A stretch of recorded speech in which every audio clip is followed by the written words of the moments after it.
Alright guys, so epektibo ang bakal ko yung DIY sa Mr. DIY lang oh.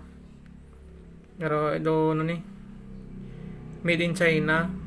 Pero ano saya ang do tape lang, Rio. Tape lang sa.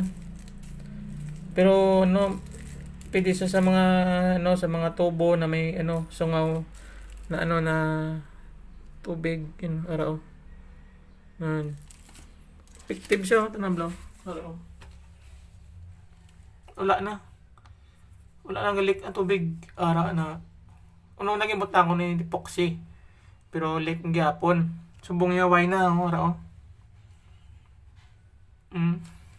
Ibalot mo lang tapos nami isa kay kung ano kung i-wrap mo sa do nag-upod bla sa do smooth lang siya ara oh.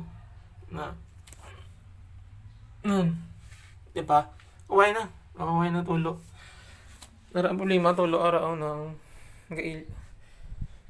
Kanogon pa ng tubig. Tulo. Araw. May isa pwede siya sa ano. Pwede mo siya sa atop. So pa may atop ng tulo. Tangan mo ni tapalan mo niyo. Tapos may ano man siya. UV protection. Makaresist sa ano, sa init. Na Rio. Kung natawan mo siya. Muna si tsura yo. Bali ari do ano lang ni siya sayang sa globe lang.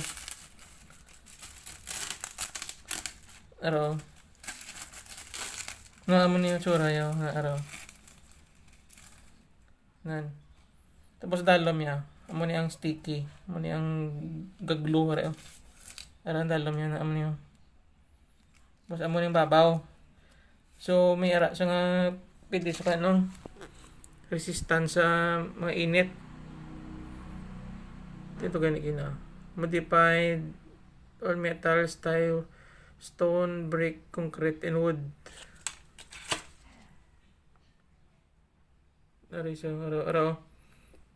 Self-adhesive, anti-UV, strong service life, professional waterproof, rope and leak repair tape, kangaroo, super glue.